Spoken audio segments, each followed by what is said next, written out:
and we'll get started.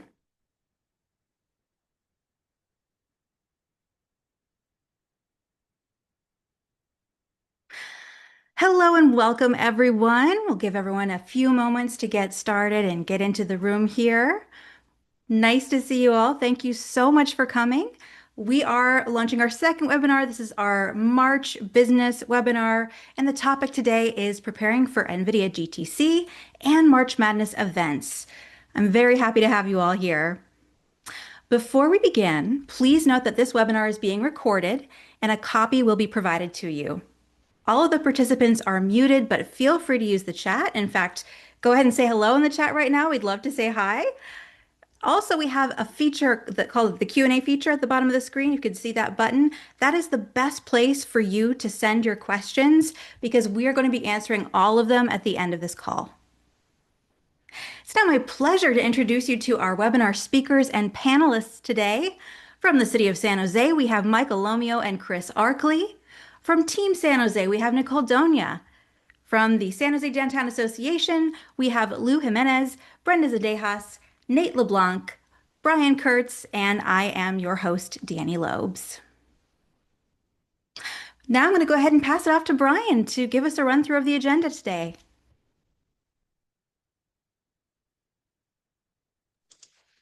Hey everyone, Brian Kurtz, CEO of the San Jose Downtown Association. We're excited to have you here today.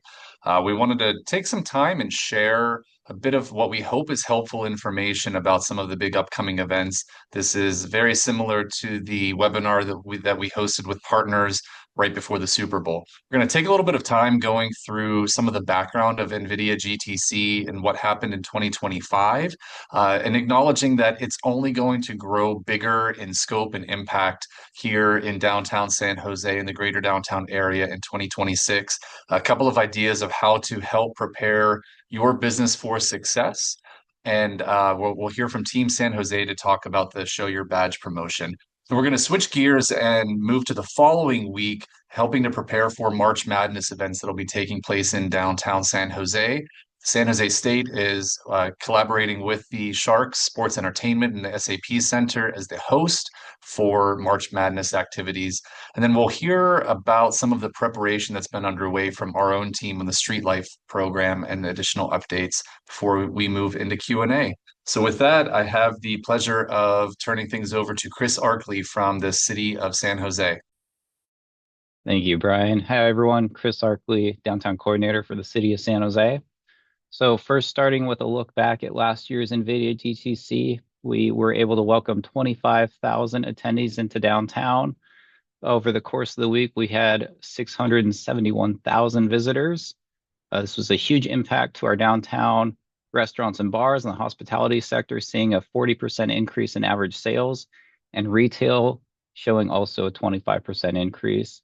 This was notably the second year back in person post-pandemic for GTC, with a notable expansion into Plaza de Cesar Chavez Park. Looking forward at this year's, my apologies. Please notice this heat map where you can see that downtown was saturated by visitors. Plaza Park showing strongly, San Pedro Square, Little Italy, SAP Center, and SOFA. We anticipate again this year the NVIDIA campus expanding downtown wide and bringing vibrancy and foot traffic to all areas. Okay. There we go. With that, I will kick it over to my colleague, Michael Lomio, to take us into this year. Hi, everybody. Michael Lomio here, the city's downtown manager. Thanks for joining. We are all very excited for this year's NVIDIA GTC conference. For those wondering what GTC stands for, it's GPU Technology Conference. And you kind of have an acronym within an acronym there. So GPU stands for Graphics Processing Unit, which is what NVIDIA produces as a product for sale. And it really is widely considered the Super Bowl of AI. So this year's conference takes place March 16th to March 19th at the San Jose McHenry Convention Center, drawing developers, researchers, executives, and innovators from around the world. We're expecting the GTC conference to be really bigger than ever before, with about 30,000 additional persons in the downtown core at peak times. And these visitors are going to be on their own, often for breakfast, coffee, and dinner. And so while the technology announcements make headlines, certainly you can see a picture here of Jensen Huang at the SAP Center. What really makes a big impact is what it means for our own community. And so it really is not just at the convention center, it is really going to be spread out through the downtown core. And so if you go to the next slide, you'll see exactly what that means. This year, they're going to be around Arena Green in the SAP Center. They'll be activating the WAS parking lot, and they'll also be using the Center for the Performing Arts. Last year, they certainly used the convention center and they spread out into Plaza de Cesar Chavez. And what we're seeing really here is that NVIDIA GTC is turning into a campus throughout downtown San Jose and making a really positive impact on our small business community. We're expecting to see restaurants, bars, hotels, coffee shops, all in quite use. And so with that, I will hand it off to Danny for some tips for success. Thank you. Thank you so much, Michael. And yes, again, I am Danny Lobes. I am the Interim Marketing and Communication Strategy Director at the San Jose Downtown Association. And mostly what I wanted to focus on here is the fact that we have resources available to you that you can use to your advantage. So first, I want to give a shout out to Team San Jose, who has this fantastic event resume with more helpful event details. And this is just a snippet from that resume where we can check the schedule for possible crowd surges. So what we're seeing is that from 7 to 8:30 a.m. and after 5 p.m. on March 15th, that's just Sunday, we're expected to see surges of the attendance because they're on their own for breakfast and after dinner. So that's looking at about 7,000 people. It increases as the week goes on. And so you can kind of follow through and see where all of these peak times are. Typically, it's in the morning and in the evening because a lot of the attendees are served lunch on site, but 10 to 20% are not going to be having lunch on site anticipated. And so those 10 and 20% numbers are actually pretty big when you look at how many people are expected. That's a surge of maybe an additional 1 to 2,000 people just walking around downtown for lunch as well.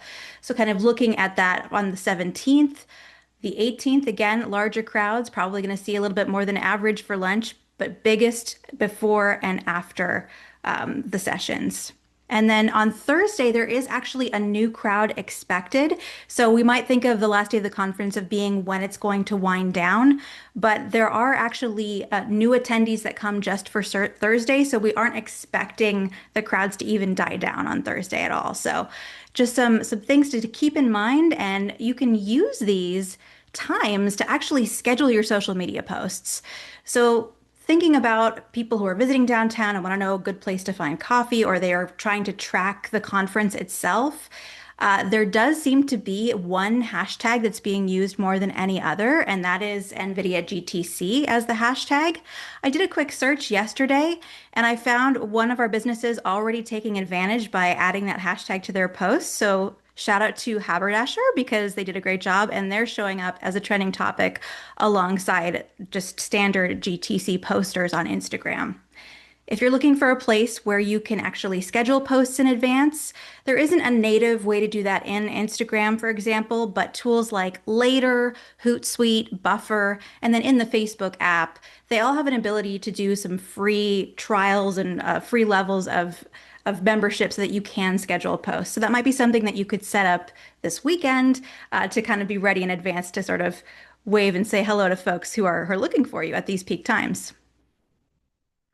One other thing we just want to remind you is that if you are not open on Mondays and you are opening this week because obviously huge crowds expected, why wouldn't you be? Don't forget to update your hours on your Google business listings and Yelp pages, because that's another place where we think the visitors are going to be most likely to find you if they just don't know the area. So we will send you the links to these, but it's very easy to edit your business hours in the Google My Business and in your Yelp for Business as well. So you can add special hours, you can change it pretty quickly, and that'll make sure it pops up when they search for you as a place that's open. There's also a great promotion opportunity by our event organizers at Team San Jose. And so a little bit more on that, I'm going to pass it off to Nicole. Good afternoon, everyone. Again, I'm Nicole Donia from Team San Jose, the Director of Community Engagement. We're really excited about just all the great potential for economic impact for your business. and all the patrons that will come to your business because of NVIDIA being in town next week. So we are doing our Show Your Badge program like we normally do for bigger events for NVIDIA in the past.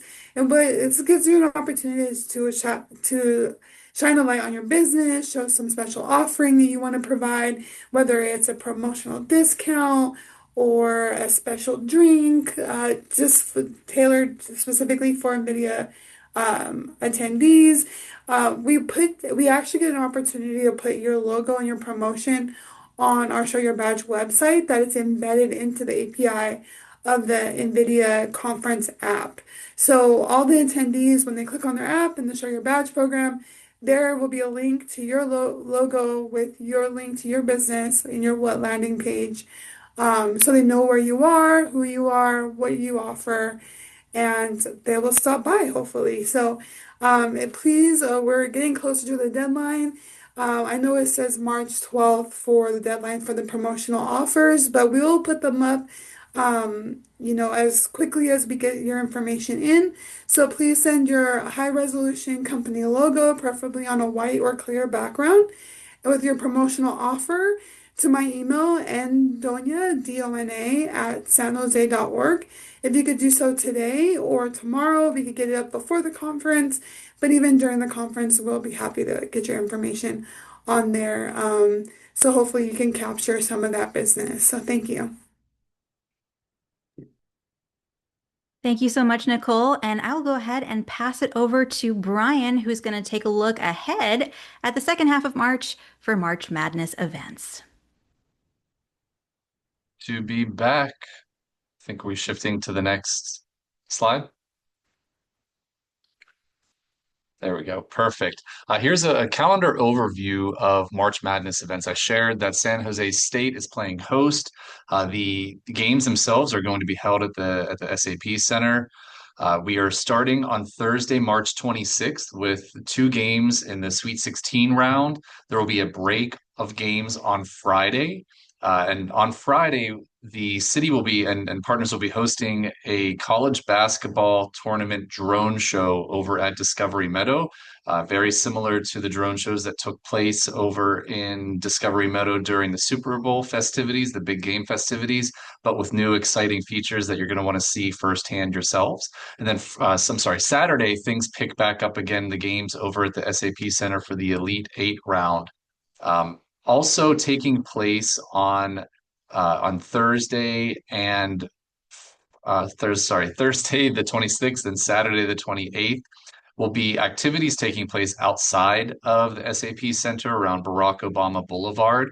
There will be a fan fest taking place over there, free throw contest, and then I think people are really excited about this projection mapping installation that'll be happening around after sunset, which we think is going to be around 7:20, 7:30 p.m. on both of those days. Going along with those festivities, again, much like the Super Bowl festivities, San Pedro Square is going to be hosting a fan fest.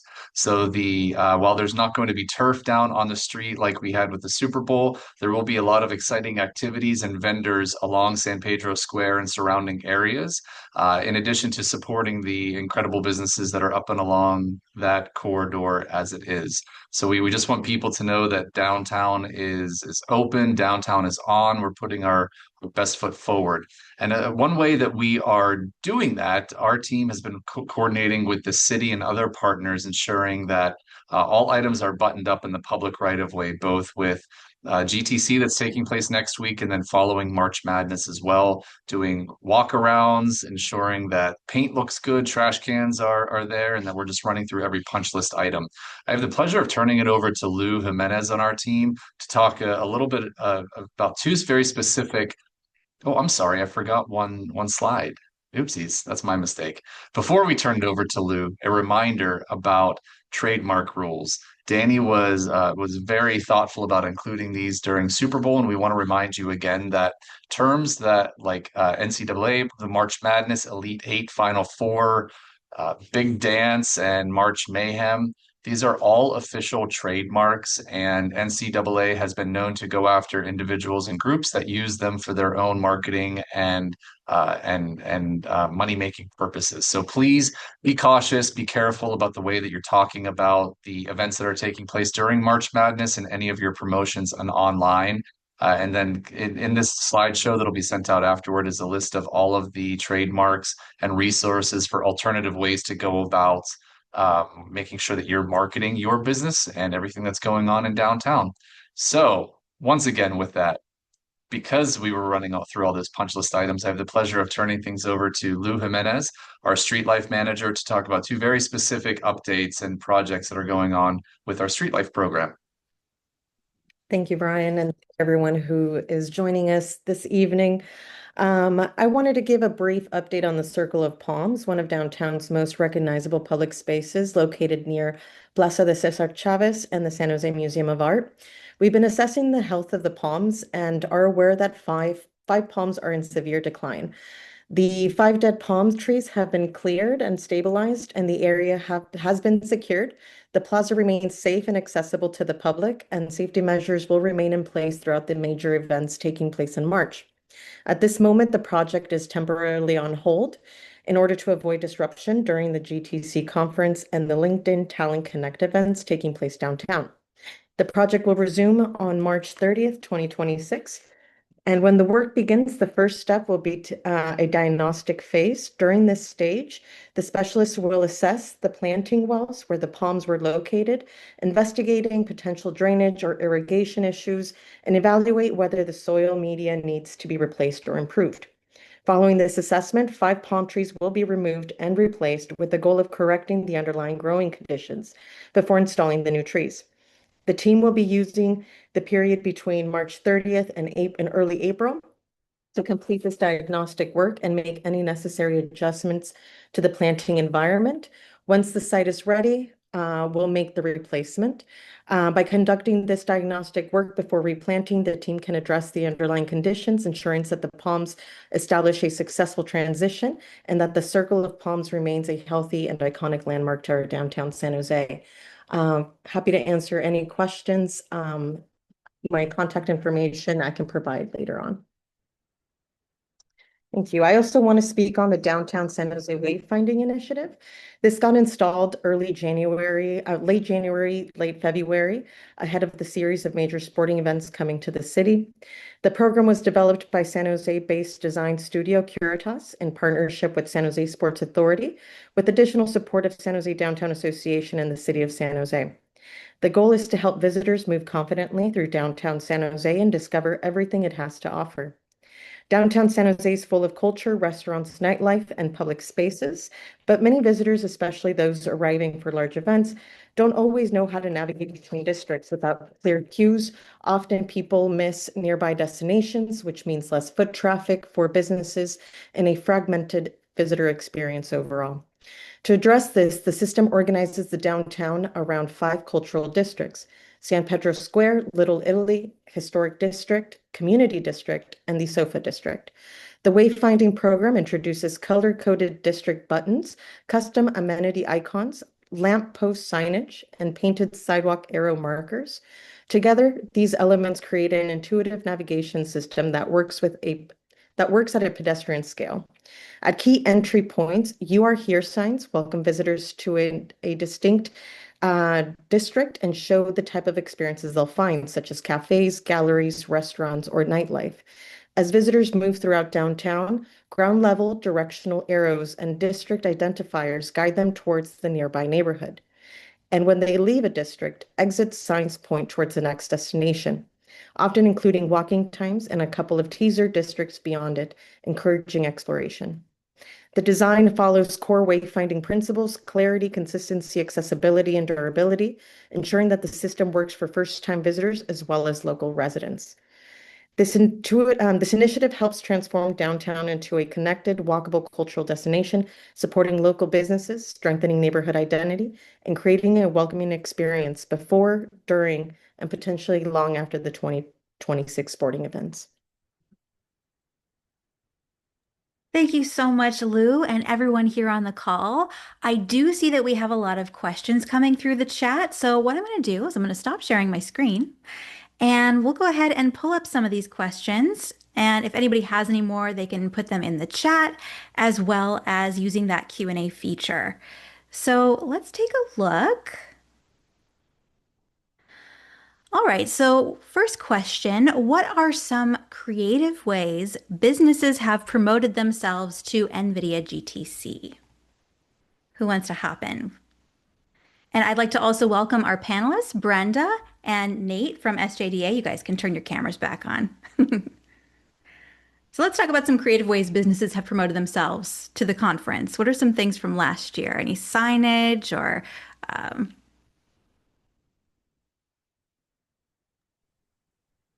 Well, I think the Show Your Badge program is a great opportunity. Some businesses might want to offer like a special tailored drink to that, only available for NVIDIA conference goers, or a special secret kind of menu item that maybe might not be available for the general public.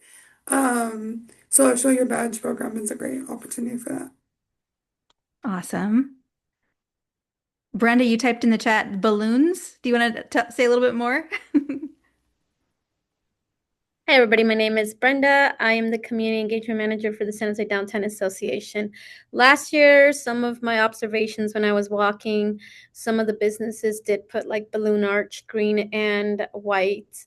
That does bring, a lot of the people from NVIDIA in because it gravitates to the NVIDIA color. So those are some ideas that I saw last year.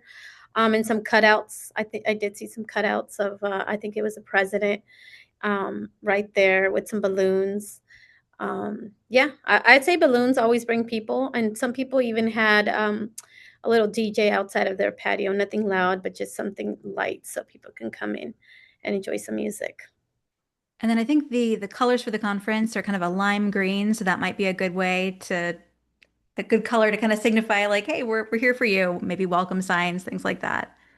Yeah, Danny, if I could just add, I saw a lot of businesses use LED lights as a form of welcoming NVIDIA. And just to also show how excited I think the city is to have NVIDIA yet again in our downtown core, I did just want to announce a number of other civic buildings that'll be lighting up green to welcome them to downtown, which includes the San Jose Civic, Adobe World Headquarters, San Jose City Hall, Sonic Runway, San Pedro Square Market, Circle of Palms, Winchester Mystery House, the San Jose Mineta International Airport, Hotel Valencia, and the Tech Interactive, just to name a few. So if other businesses have LED lights that can be programmed to be green, we would certainly encourage that as well.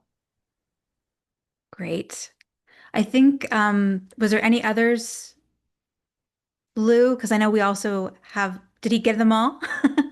And just to include the Santa Clara corridor and the Bank of Italy cupola lighting as I well. knew there were a couple more. Perfect. Okay, awesome. So the whole town's going to be green. That's awesome. All right. I think there was just a little bit of additional follow-up question for you, Nicole, on the Show Your Badge offer. It doesn't have to be a discount. It can be something like an exclusive menu item. Okay. Just wanted to make sure that was clear. Great. Are there any recommendations for businesses to take advantage of increased foot traffic during March Madness events? So I know we did talk a little bit about how they can leverage the hashtag for NVIDIA GTC and take a look at all the surges, but let's talk a little bit about March Madness. What are some of the ways that folks have took advantage of the increased foot traffic during the Super Bowl, for example, that we want to shout out?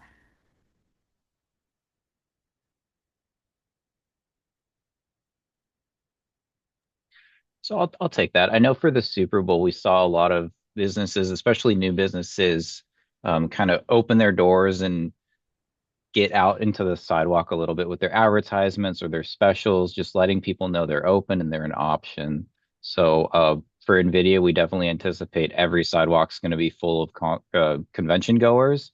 So anything to get your name out there and pull people inside, we would definitely encourage and love to see that. Great, thank you. Anything else from the group? No problem. We can move on to the next question. Looking at being out on the sidewalks, by the way, this was a question that I heard earlier this week, and it was sort of about like if you had plans to have additional points of sale and different, like just making sure there were more places so that lines weren't out the door, but you could set up in other spots. Is it possible to set up outside your storefront, like have a coffee cart or something like just on the sidewalk? Is that allowed, or what's the process for that? Great question, Danny. Technically, if you're setting up another area right outside your door where you're making food, or let's use coffee as the example. That's the example I like to keep it in that realm. There is a quick catering permit that's available from the Santa Clara County Health Department. I'm happy to drop the link for that into the chat just so everyone is aware. But I would say storing coffee, like if you're just doing a big batch drip coffee and then just dispensing it on the sidewalk, you probably wouldn't need to worry about that. Like think of your setup for a catering that you would do off-site. If you feel like it reaches the level of catering, then you'd want to get this kind of permit. If you're just doing your own service model with your own employees and just kind of moving things along a little quicker, then I don't think a permit would be necessary. I think at this point, we'd love to see everyone putting their best foot forward, especially kind of in a zone radiating from the convention center outward. I think everyone's going to see some kind of increased foot traffic during the conference. So do what you need to do to have your team prepared to kind of meet people where they are and try to keep the wait times down as much as you can. And we're happy to answer any further questions about that. Perfect. And then a general question here. I think I'll pose this to Michael and Chris here. But are there any learnings from last year that just everybody in the community should know this year about things that, you know, you want to change or best practices that you want to see repeated? What's maybe like the one biggest takeaway from last year that you'd like everyone to know? Yeah, thanks for the question, Danny. I think one takeaway that we had for last year is that the NVIDIA GTC attendees and general ecosystem just could not get enough coffee. And so I really could not emphasize enough, making sure that you're properly staffed, stocking up appropriately, getting scrappy and having multiple points of sale that are, as Nate was kind of mentioning, maybe considering a different point of sale that's inside if possible, that's kind of set up by a foldable table if you could, and then exploring permitting options that allow you to go outside. I mean, the rush in the morning for coffee really is quite something to see. And so if you do have questions, I'd really consider you or encourage you to reach out to Nate, myself, or Chris Arkley because we want to be supportive of you guys, and we want to make sure that everybody is able to accommodate the influx of population that we have for about 4 or 5 days. Thank you so much. Oh, you're welcome. Someone wrote, we appreciate all the answers. So thank you so much. Awesome. So what we have, I don't think we have any more questions. Unless anyone, this is your chance, please feel free to add more questions to the Q&A here. You can also reach out to any of us tomorrow or even later today. We'll see. I will be sending out the recording with all the resources that we linked, including what Nate has linked in the chat for just compliance for catering and that the permit situation as well. We will also be providing a copy of the webinar deck, a copy of the recording, links to people you can reach out to if you have any questions, including Nicole for the Show Your Badge promotion and Michael and Chris from the city. So everything that you need will be in an email. It'll come from me actually, so go ahead and keep an eye out for your inbox from yours truly, and I'll get all of that to everybody who attended and who registered. Any final thoughts from anybody here? That anything we forgot that you wanted to bring to light? All right. Well, thank you everyone so much for your time. A bit of a shorter webinar today. We made it to 30 minutes. Please feel free to reach out if you have any questions at all. We are all here to support and make sure that these events go so well and so smoothly. And if you have any hiccups, we're here to help. Thank you so much. Have a great day.